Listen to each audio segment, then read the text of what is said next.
we're back on your screen with another episode of Catholic Faith Forum, where we discuss matters bordering on faith, morality, and popular culture.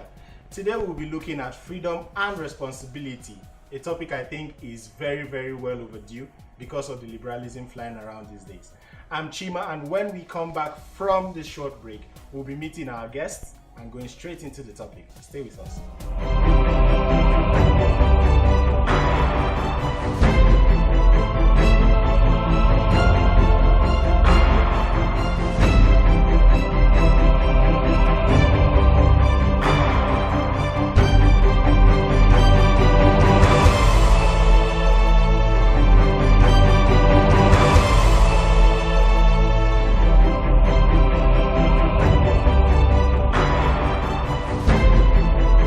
Catholic Faith Forum with me, Chima, and today we're talking about freedom and responsibility. I have two guests in the studio with me to do justice to this topic. First, I have Reverend Father Jude Mary Owo, Director of Friar Jay, the Director of Dominican Media for the province of Nigeria and Ghana. You're welcome, Father. Thank you very much. And I have Margo Jey-Sharwan. I got it right. Okay, she's an entrepreneur and she is passionate about the community and parish life. You're welcome to the show. Thank you very much. All right, today we're talking about freedom and responsibility. So let us come to a good understanding of both terms. So what is freedom? What is responsibility? Right. So you can call them two sides of one gift. They're actually something given to us by God, because from the time God created man, he gave him dominion, he gave him counsel, he gave him free will. And so we relate with God based on the fact that we're free, we're doing it freely and willingly. We serve God because of that. And with that comes responsibility. That's why I said it's like two sides of one gift, which is something that God has given to us. I think freedom is really what God is. God created freely. When we say God loves, we mean that he reached out of himself, and God replicated his own very self in creating us. So what we are, gods. Remember when Jesus had that discussion with the Jews when they said, "You're claiming to be God," and he said, "Don't you remember the scriptures? We are all gods." So we have a resemblance of God. So and that resemblance becomes more the more we do those things that actually make us like God. And freedom is one of those things. And of course, being responsible at the same time. Freedom being doing things consciously, fully aware of the implications of those things. And responsibility being willing to say, I accept the consequence of what I've done. Okay, just like you have said, the church also in paragraph 731 of the Catechism ties freedom to responsibility. But seeing what goes on in our world today, is that still obtainable? Well, it is obtainable. I think, in fact, if anything, what is actually happening should actually point us back to that and say, we have really veered away from what should be. A lot of people want to live life without responsibility. Imagine my shock trying to access social media once, and then there was this banner over it saying, do you want to have fun without responsibility? And for me, it was shocking, because now fun is being attached to being irresponsible, being reckless. And some people think they like that idea, but that is just what we are not. If freedom is the choice to do good or evil, and the fundamental human right states that you're free to do anything, so why does freedom have to be tied to responsibility? I'm free to do whatever I want. However it is perceived is none of my business. So the question is, what is your action doing to the next person? So, like we said earlier, freedom and responsibility are two sides of one gift. It was Pope John Paul II who said, freedom isn't the ability to do what you want, it's the ability to do what you ought. And freedom is tied to the love of God. Freedom without a purpose is actually no freedom. And we see that even in the Catechism of the Church, that what our actions are, those actions that are a product of that we do because we're free, have to be geared towards something. So if it is not geared towards the good of mankind, to serving God and all of that, then technically it is not freedom, because it comes from God. Anything outside of God becomes something else. I also think that there's a problem in thinking that I have the freedom to do whatever I want. That is a big problem. Because if I can do whatever I want, and I know I wield that kind of power, and that doesn't scare me, its implications do not scare me, then there's a big problem. Imagine somebody just wakes up one morning and say, I can actually get on a plane and blow that plane up. Without thinking about, wow, that means I must be powerful. That means that God has given me a great power that I can use for good.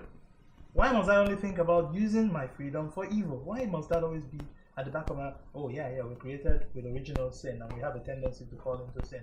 That should also keep you aware of what you should do right, not what you should do wrong. But there is a saying, if I may put it that way, that actions are not really considered good or evil except done by the person. I don't know if I'm putting it well.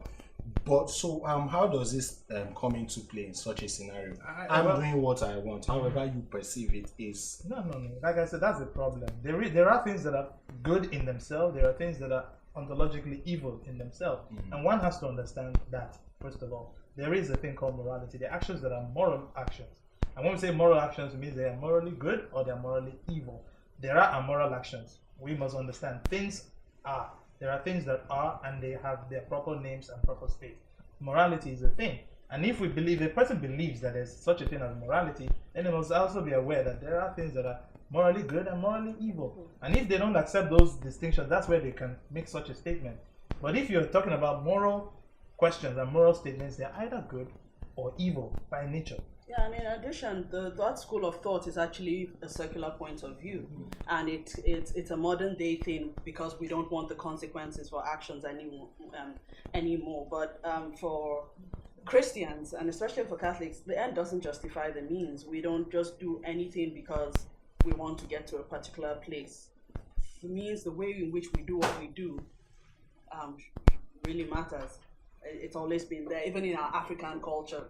You know, if we go back, there's ways in which to do things. When a woman gives birth, each tradition has their own ways. You don't jump any of these. These things are founded and grounded in something far, far beyond and before us. So there's always that way. So whenever we try to jump things, there's always catastrophe. And we need not say more. We see what the world has become today. And I think too that actions too are tied to basic fundamental principles that actually guide existence.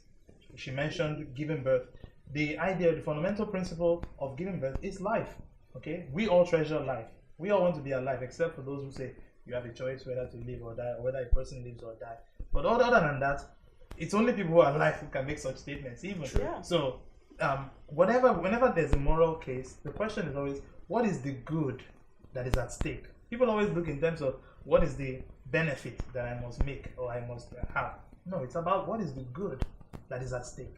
So that is where freedom and responsibility. I like that statement. What is that's called solidarity? Yeah, solidarity. Yeah. Liberalism is making people see that what they were given freedom to do is not enough for them. They want more. So how can you convince people that what you already have as certain roles are for you to fulfill certain responsibilities? I think there's a problem.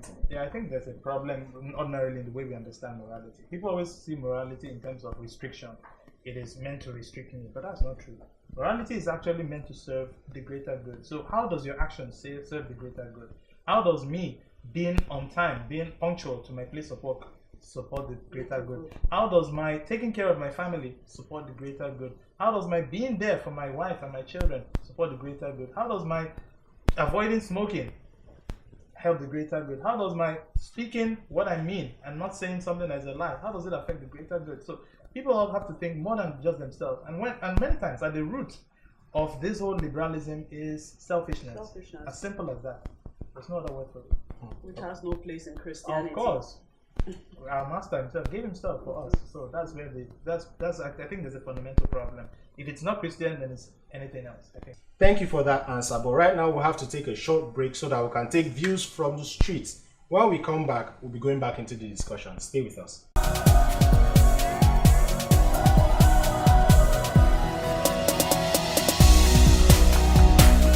You're watching Catholic Faith Forum on TV, and we are on the street of Lagos to get responses for our topic. Please join me. I'm sure you've not forgotten my name, Judith. Free and responsible. I doubt. You can't be free at the same time be responsible in a relationship. I doubt it. I don't think it is, because it's all about the balance. So if you're free to date other people while you're committed, it shows you're not really committed, because the problems will always keep going around. Either the other person starts, like, I'm just going to refer to a quote to really summarize it. You can't serve two masters at the same time. So it's either you're loyal to the person you're with, or you start having more feelings for the person outside, and that way you see that you're divided, and you even start doubting yourself. And so, or the person starts doubting, oh, do you actually even really love me or care about me? So it's people feel like, it's the best thing, but I think it always comes back to the same problem of trust. Of course, but it is possible, but not easy. To be possible, to be free and responsible. Because love comes with freedom. God created us and gave us the freedom to respond to that love. So we can be in a relationship, we are free, we are open, we are not guided or chained, we are not Robocop or how you call it now. You are free to do whatever you want to, but be responsible, knowing that you don't own yourself. And I'm speaking from my Christian background anyway. I'm free to do whatever I want to do, but love keeps me in check. For me to be able to live according to the dictates of my maker and to the dictates of the faith makes me responsible. Freedom is not the license to do whatever you want, but the ability to act according to the dictates and the dignity of your being as a child of God. What? Is there anything like that? It's not like free and responsible. If you're in a relationship, you're committed to a person and you have responsibilities. So stick to them or get out of the relationship. You choose one.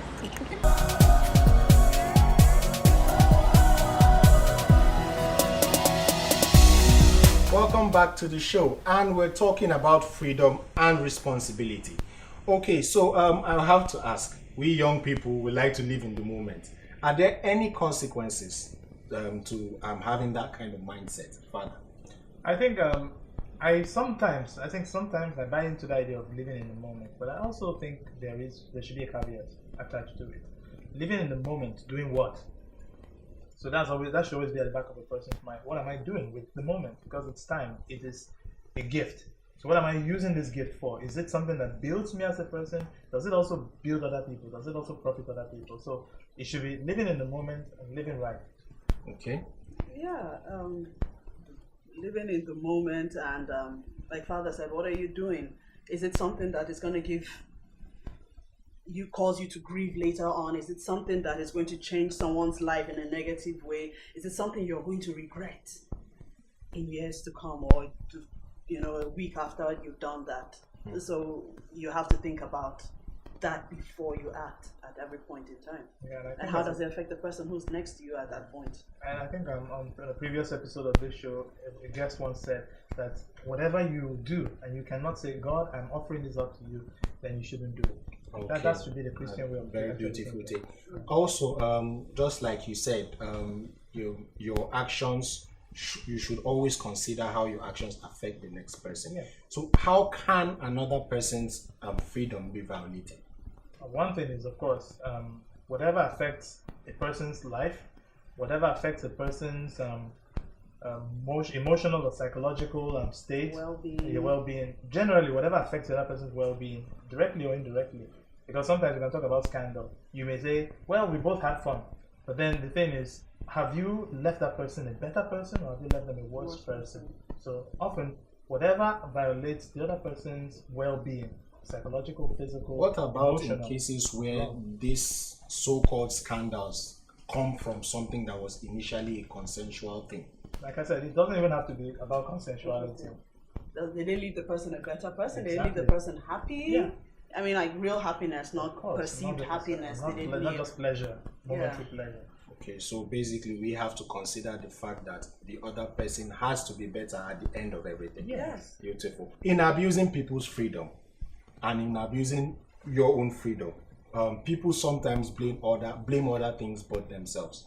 What do you have to say concerning such mentality? Actually, I think that is the fruit of selfishness. When you cannot take responsibility, I mentioned that about freedom. If you cannot take responsibility, then you're being selfish. It's as simple as that.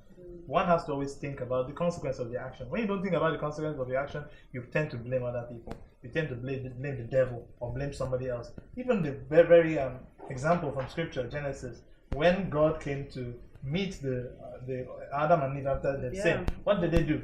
They blamed everything but themselves. Oh, it was the man. Oh, it was the woman. Oh, it's the serpent. The serpent was for the serpent to say, no, it was to you too. Why but did you in allow me to cases tempt you? of maybe psychological issues, like maybe a person is suffering from some form of grief and then does something that infringes on another person's freedom or probably violates his own freedom. What do you have to say about that? Well, there are those cases. Let's use an example of an exhausted mother, maybe a mother who has several children and has been with the baby, perhaps breastfeeding, and she lashes out on the older children. Yeah, that sort of thing. They are not exactly. It wasn't intended. It wasn't willed.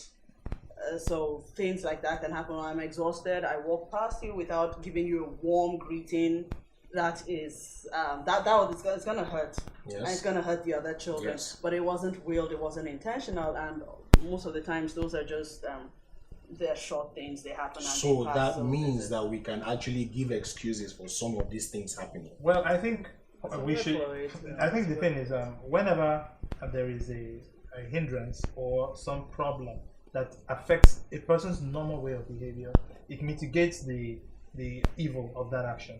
Okay, not like it exonerates them, but it mitigates it because we can say there is a reason. The person will ordinarily not do this. But in secular law, Yes. it is said that ignorance is Ignorance is not an excuse. for any. that's Of yes, course, yes. but then when you're a Like lawyer, I said, it doesn't exonerate the exactly. person. When your lawyer is making a case, if it was a case of murder, if what other people perceived to be murder was presented to the court, a person could say it wasn't murder, it was manslaughter. So they would present it. They have to present the circumstance to say the picture is not just one person killing another person. The situation was one person driving and because of his Thinking about something else, he ran into another person. It wasn't intentional. They don't know each other from Adam. So those are all situations that one have to be factored in. Again, in secular law, people would see these types of scenarios as unfair when judgment is passed against someone who committed a crime or infringed on someone's responsibility or freedom out of duress. Using the example you gave just now, someone thinking drives and then hits another person. Some people would argue that such a person should be exonerated because he did not intentionally do it. I was That doesn't happen even in secular law because that's why the charges for first-degree murder, second-degree murder, and manslaughter are different. The time you spend in prison. But I didn't intentionally kill anybody. Yeah, I was even No, thinking. but it hurts. Someone has lost their someone lives. has lost their Somebody's lives. father, somebody's brother. Mm. You see, that's it. The responsibility comes that you can't, even when you don't do it deliberately, there's still Always a responsibility. I thought it was going to make a case for maybe the family of the deceased who would say that person should actually go down for it. Of course, but then everybody reacts to the situation as it affects them. So the person who thinks you should be punished even more for your crime is coming from that point of view of this is how it affects me, and I think you should take more responsibility than you are currently being served. So I think we all have to keep looking at that and say, what really should we do? What should be the approach to things? First of all, responsibility. Second of all, you have to be conscious that your actions have consequences. So it's a two-way thing. It's a two-way street. Just as you want other people to be responsible on your own account, you should be responsible on their own account. The same way if you bump into someone, without meaning, you'd still say sorry. You didn't mean to do it, but you still have to say you sorry. still have to say sorry. I mean, that's basic. Of course. All right, so we live in a country where unfortunately a lot of people's freedom are trampled upon. So what do you think that secular law and the church can do to help such a situation? Father. I think the church is already doing a lot in that regard. That's why we talk about the body of teachings in the church called the social teachings of the church. And of course, in parishes, this at least everyone knows, there's a group called the JDPC, the Justice, Development and Peace Commission. So these people are responsible for seeing to it that every person's first right, which is freedom is respected. Okay, freedom is called the inalienable right of every human being, and of course, the right to life, the right to free speech, the right to free worship, the right to free association as a group, the right to use the press freely, and other things. So, first of all, the church is committed.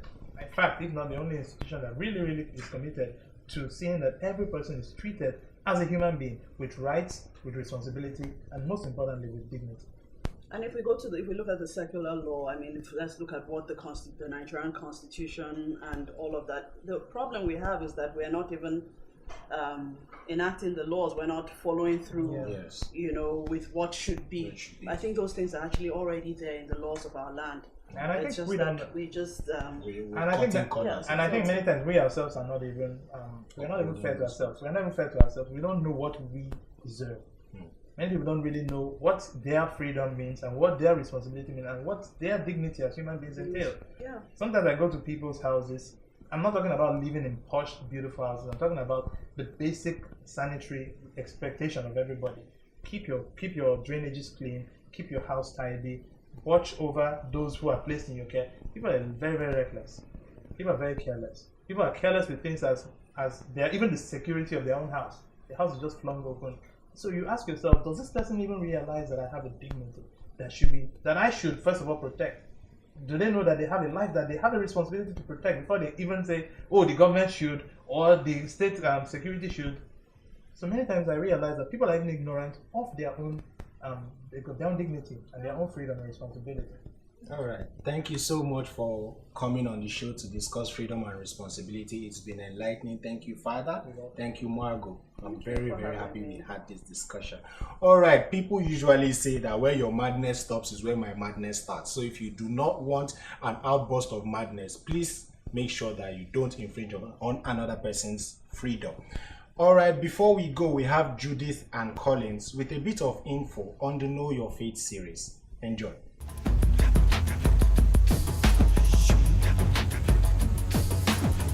Welcome to Know Your Faith series. I am Judith. And I am Collins. Today we'll be talking about the use of holy images. According to popular notion, the use of images or statues amounts to only idol worship. That's not true. The use of these images help us to meditate on the life of Christ and the saints they represent. These images arouse a feeling of religious devotion and help us to develop a spirit of contemplation in us as we see during the Stations of the Cross. So just as we keep images of our loved ones to help remind us of them, we keep images of Jesus and the saints to help us focus when we pray.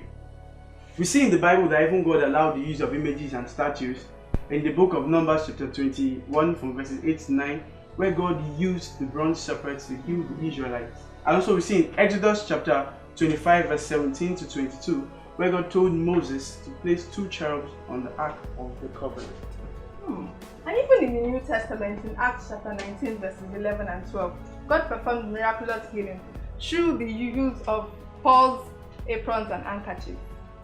The crucifix, which is the most popular and most common image or statue in the church, reminds us of the passion of Christ and the goodness of God. We should note that an idol worshipper treats an image like a god in itself, but we see these images as a means of meditating on the life of Christ. So there you have it. We should be able to distinctively differentiate between idol worship and the use of images in the Catholic Church. Yes, I'm sure you've gotten something out of this. Thank you for watching us. Till next time, Be bold, be Catholic.